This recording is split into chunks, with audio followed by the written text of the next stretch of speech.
Itu kalau dia nggak ke gunung, kalah nih pasukan.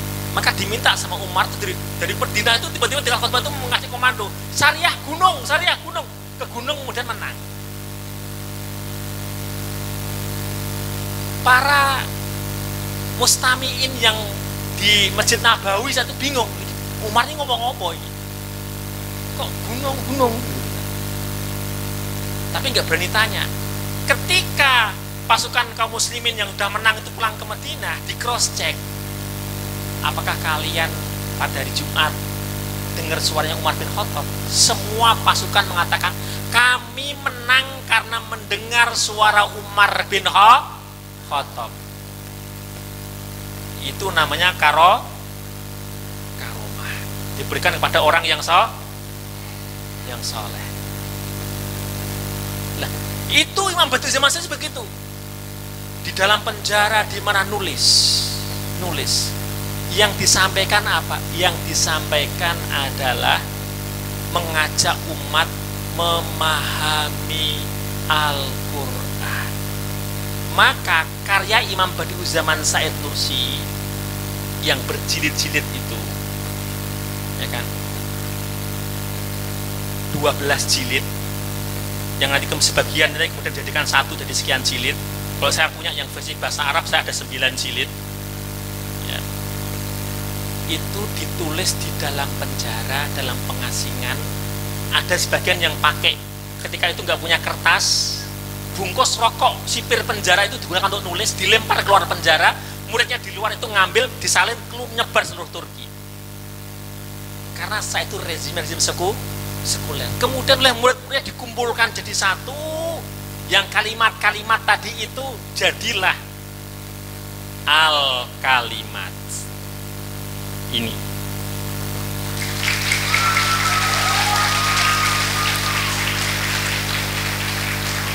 Nanti ada yang lain Al-Maktubat, ada Al-Lamaat, cahaya-cahaya, ada Isyaratul Ijaz. Ini luar biasa juga. Isyaratul Ijaz ini ditulis ketika Imam Badi'u Zaman Sa'id Nursi itu sedang berjihad melawan Rusia, Perang Dunia Pertama. Di tengah-tengah berjalan saya itu nulis tentang Ijazul Quran, Isyaratul Ijaz, dan itu sudah dibaca oleh para ulama, termasuk ulama-ulama Al-Azhar. Saya ini tahu tentang Al-Imam Badi'u Zaman Sa'id Nursi dari syekh saya, guru besar tafsir di Al-Azhar, Syekh Ja'far Abdul Ghafur, ketika menjelaskan tentang Imam Badi'u Zaman Sa'id Nursi. Ini saya kasih contoh, nanti selebihnya kalian baca. Kalian beli buku ini, kalau kalian beli, kalian baca, yang di sini ini semua ya, berapa orang ini semua nih, di semua kalian beli buku ini. Kalau kalian beli, kalian baca dari awal sampai akhir, terus kalian mengatakan aku nggak dapat apa-apa dari buku-buku ini, nggak dapat manfaat, nggak dapat apapun, datang ke Habibur Rahman Al-Sirazi, saya bayar 2 kali lipat dari harga buku yang kalian beli. Tulis yang di sini ini semuanya, serius. Dan hari ini Ustadz Hasbi datang dengan buku ini dikasih diskon 50%. Ini kalau beli asli 200.000, 190.000, sekarang cuma 100.000. Kalau kalian beli, terus kalian baca sampai khatam, terus kemudian aku rugi baca ini, kamu merasa rugi, datang ke Ustadz Habibur Rahman, bukunya tetap kamu punya, tak kasih 2 kali harganya. Oke? Kalau kamu merasa ada manfaatnya, ya dibaca lagi. Saya kasih satu lagi. Saya kasih contoh tentang kalimat tadi ya. Cara Said Nursi menjelaskan tentang kenapa bismillah itu penting. Tidak sekedar tentang keutamaan bismillah, tapi langsung dimasukkan, kita diajak tentang tauhid yang dalam, tentang betapa bismillah itu kita memerlukan bismillah, yang artinya menyebut nama Allah. Kita memerlukan Allah. Kita memerlukan Allah. Imam Said Nursi mengasih contoh begini. Ada 2 orang Badui yang hidupnya itu nomaden. Nomaden itu apa? Berpindah-pindah. Ada 2 orang Badui hidupnya nomaden. Yang satu itu orang yang boleh dikatakan tawadhu, yang satu orang yang sombong. Yang tawadhu ketika namanya ini nomaden kan, dari satu tempat ke tempat yang lain pindah gitu kan, bawa karavan, bawa unta, bawa macam-macam gitu kan. Karena dia tawadhu, ketika dia pergi kemana-mana, dia membawa nama kepala kabilah yang disegani di situ. Misalnya kabilah A. Jadi orang itu kalau dengar kepala kabilah itu orang segan. Dia nggak mau bawa nama sendiri. Dan kalau nama dia, siapa yang takut? Seperti nggak ada yang takut. Jadi dia datang, untuk apa tuh? Bawa barang-barangnya itu kan dari tempat, di tengah jalan datang perampok. Terus dia bilang, aku ini orangnya A. A itu pemilik kabilah yang sangat kuat, yang disegani. Begitu dia ngomong, aku ini membawa nama A. Udah aman, oke silahkan jalan. Di tempat yang lain datang, kemudian di satu daerah, dia bilang, aku membawa nama A. Oh, kamu orangnya A? Iya, sini dimuliakan, kasih makan. Kenapa? Karena orang A. Terus gitu. Maka yang tawadhu ini membawa nama A tadi ini, dia selamat. Bahkan mulia, karena di tempat-tempatnya orang itu kenal semuanya, dimuliakan. Yang kedua orang yang sombong. Jadi dia merasa dia itu kuat, merasa dia itu hebat, maka dia nggak mau bawa nama siapa-siapa. Sendirian dia. Ketemu perampok, wah dia sendirian.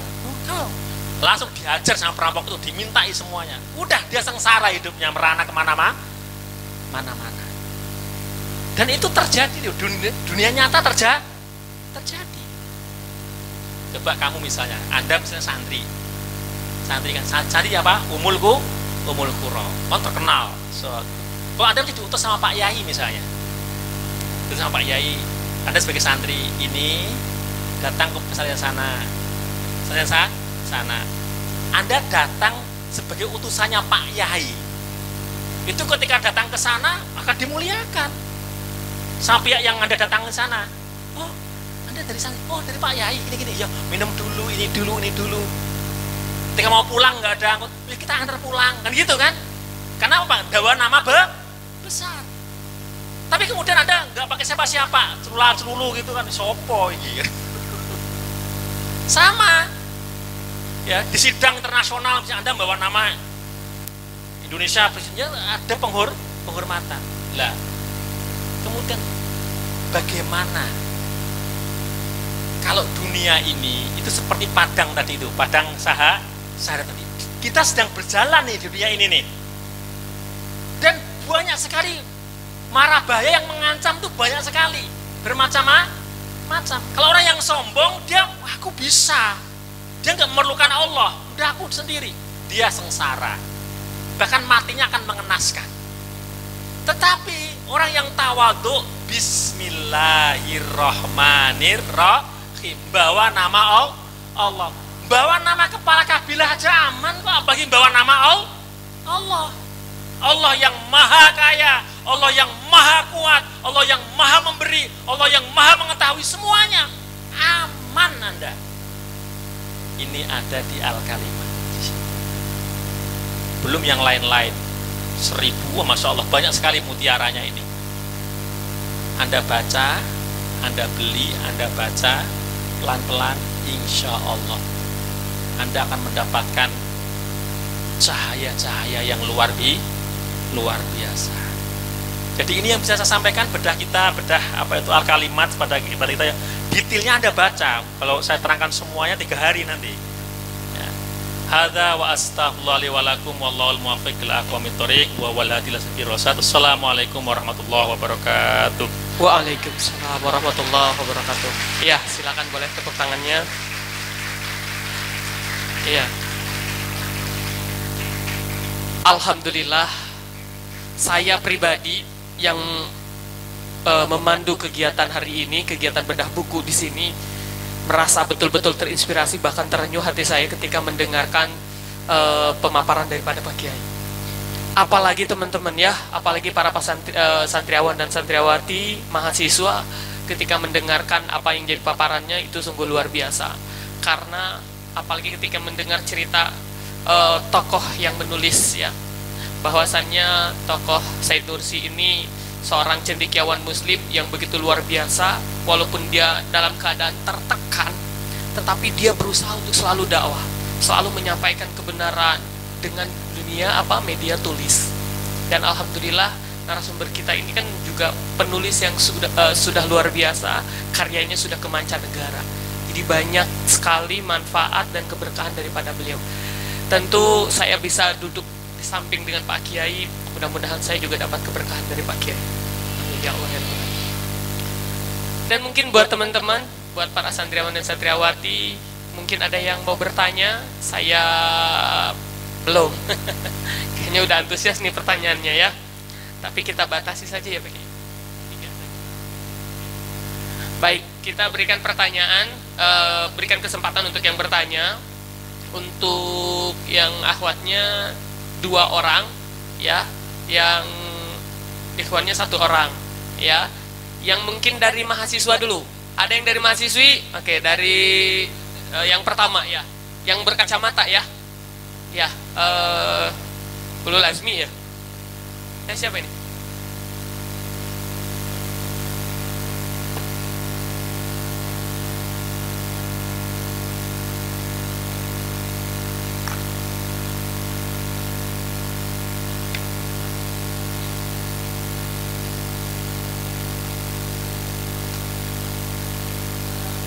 Bismillahirrahmanirrahim. Assalamualaikum warahmatullahi wabarakatuh.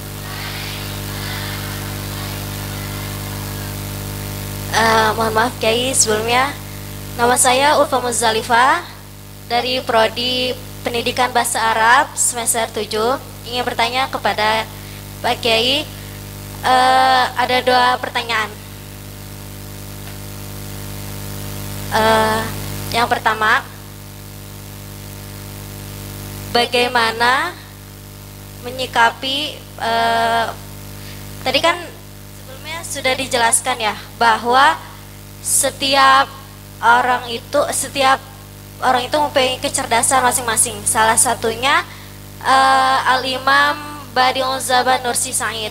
Nah, qadarullah kemarin juga saya melihat salah satu postingan biografi dari teman saya yang di mahasiswa Al-Azhar, bahwa beliau itu sangat mudah untuk menghafal dalam ketika menuntut ilmu. Nah, kita kan seorang pelajar nih, bagaimana menyikapi para pendidik atau kita sebagai guru yang suka membanding-bandingkan muridnya, karena setiap orang kan mempunyai kecerdasannya masing-masing gitu. Nah, yang kedua,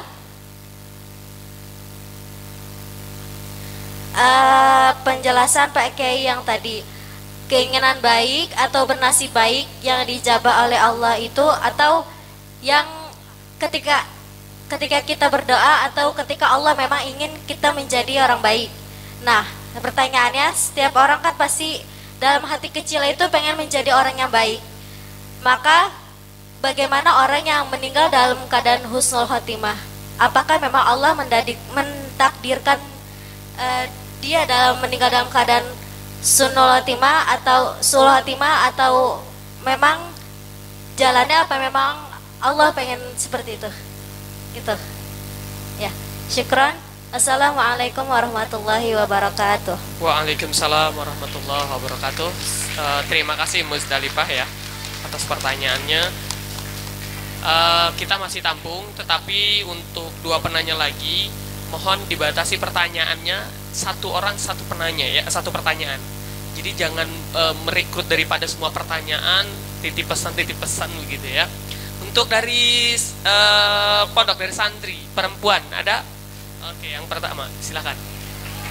Tema ini paling tidak akan membuat kita tertarik untuk membaca al-kalimat ini. Tadi masalah kekuatan dan keberkahan basmalah, ya udah ya. Pandangan mukmin dan kafir terhadap dunia juga dibahas oleh Imam Zaman Said Nursi. Kemudian ibadah adalah kebahagiaan dan kefasikan adalah kesengsaraan. Itu bagaimana uraiannya? Detail sekali, enak sekali penjelasannya bahwa ibadah itu kebahagiaan.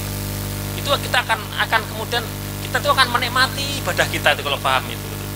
Dan sebagainya. Orang itu fasik, kadang-kadang kan kita melihat begini, enak dia ya, ngapa-ngapain bisa bebas, ini bebas gitu. Seolah itu, padahal kefasikan berbuat dosa itu tuh kesengsaraan.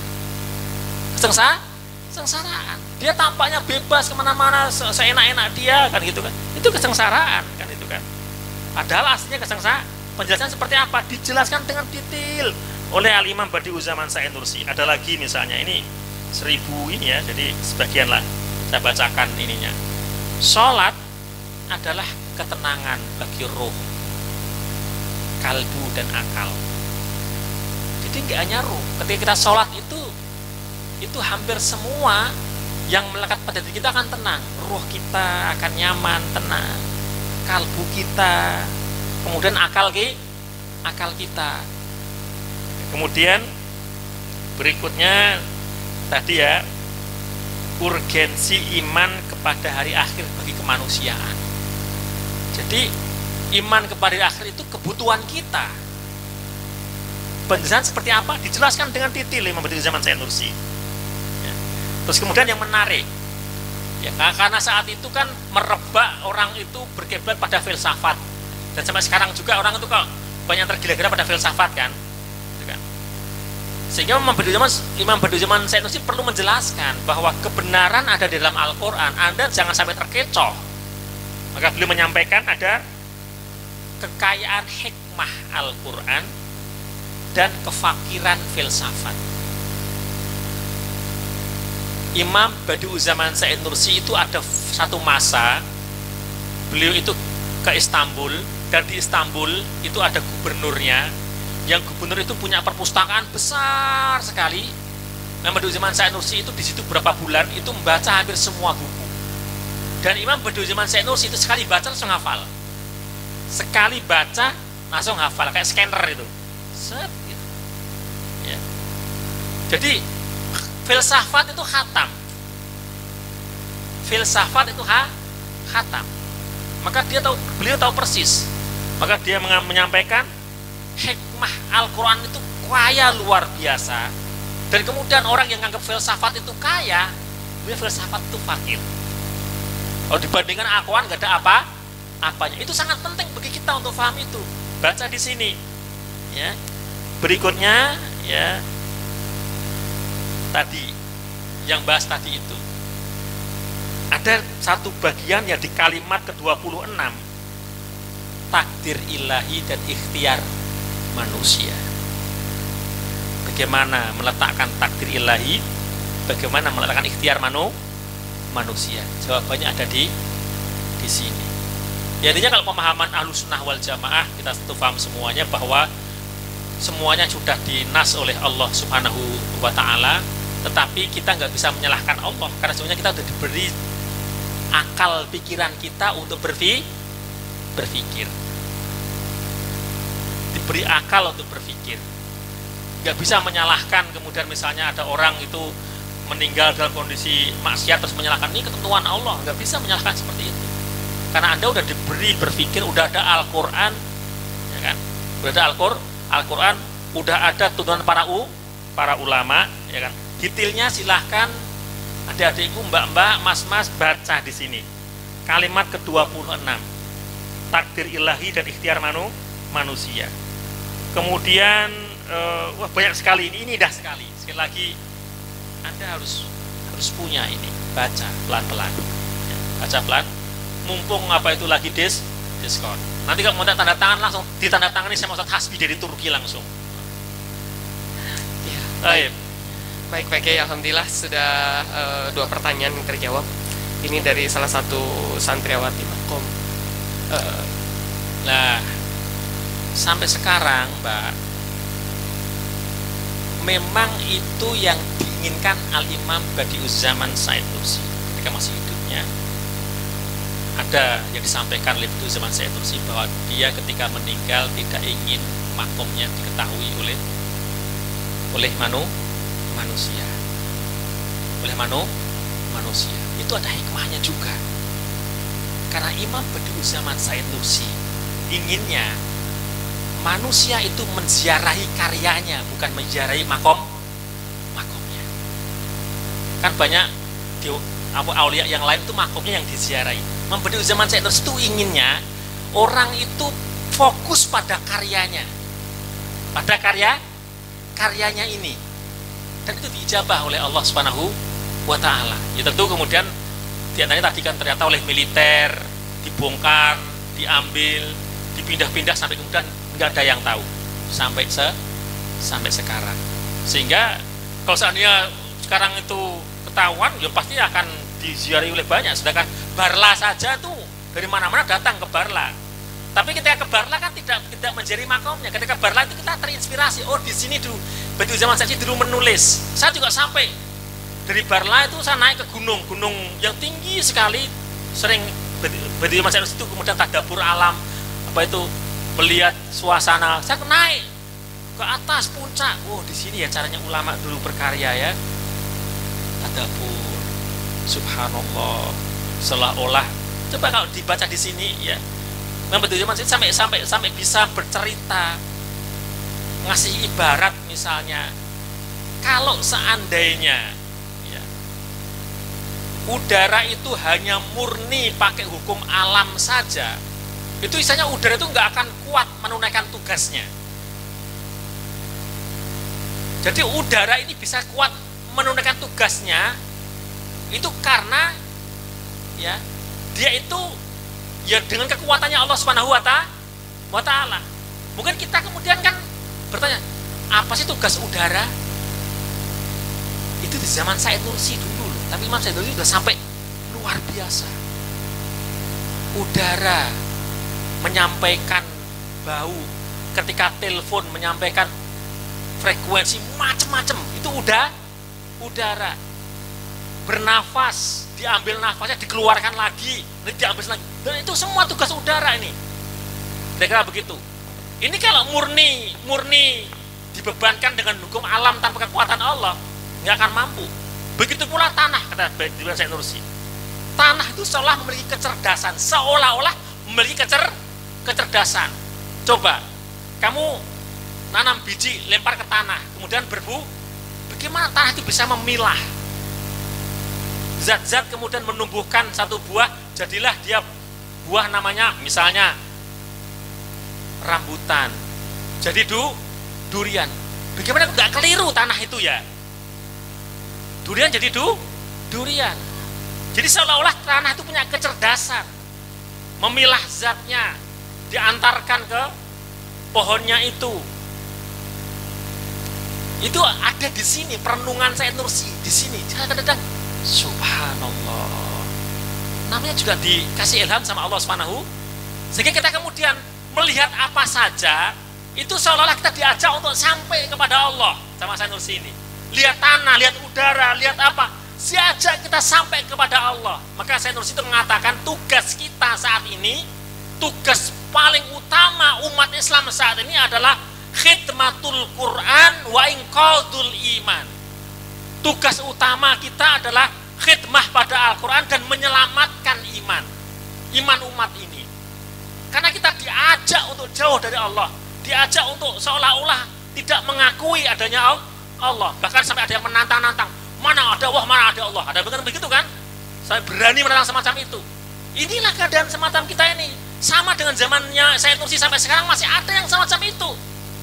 Maka ini menjadi penting untuk kita baca, dan tentu juga karya ulama-ulama yang lain semuanya ulama-ulama itu ya Allah hadirkan ya memang untuk menyambangi kita semuanya, untuk menghampiri kita semuanya dekat dengan Al-Qur'an. Kenapa? Karena Al-Qur'an itu nyawa kita. Anda bayangkan kalau Anda itu punya nyawa udah lepas dari tubuh Anda, ya Anda mati. Sama kalau Al-Quran lepas dari kita tuh nggak ada apa-apanya, nggak punya kekuatan apa-apa. Ini yang diikhtiarkan Al-Imam Badi'uz Zaman Said Nursi dengan karya-karyanya adalah untuk kita memahami, memasukkan roh Al-Quran dalam diri kita. Hadza wa astaghfirullah li wa lakum. Semoga pertemuan kita pada siang hari ini adalah pertemuan yang manfaat dan barokah untuk kita semuanya. Hadza, assalamualaikum warahmatullahi wabarakatuh.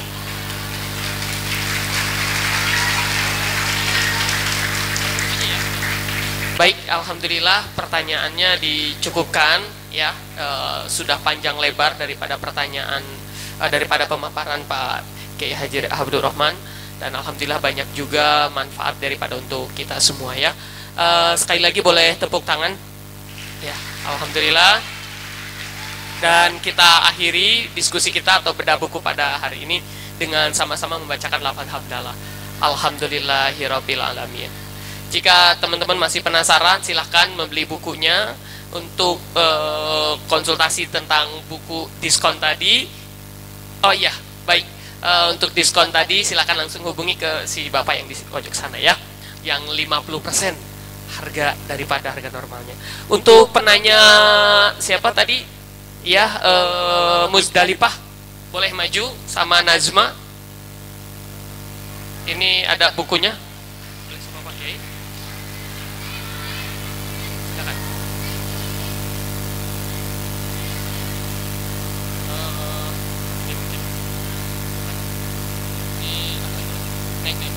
Muzdalifah boleh. Ya. Dokumentasinya, oh itu ada. Cukup? Iya, baik. Bapak satu lagi. Satu lagi. Iya, enggak. Satu lagi dari Muhyiddin. Silakan Muhyiddin. Ya, terima kasih. Silakan kembali ke tempat. Silakan, Muhyiddin. Ya, mari. Ustaz, mohon memberikan buku kalimat untuk. Alhamdulillah mendapatkan salah satu buku. Ya. Baik, alhamdulillah pembagian daripada door prize juga sudah selesai. Sekali lagi buat kalian yang masih penasaran, ingin bertanya lebih banyak kepada narasumber kita pada sore hari ini, silahkan membaca dan membeli bukunya di bawah, atau mungkin bisa berpesan ke Bapak yang di sana. Terima kasih, sampai jumpa kembali. Mohon maaf. Assalamualaikum warahmatullahi wabarakatuh.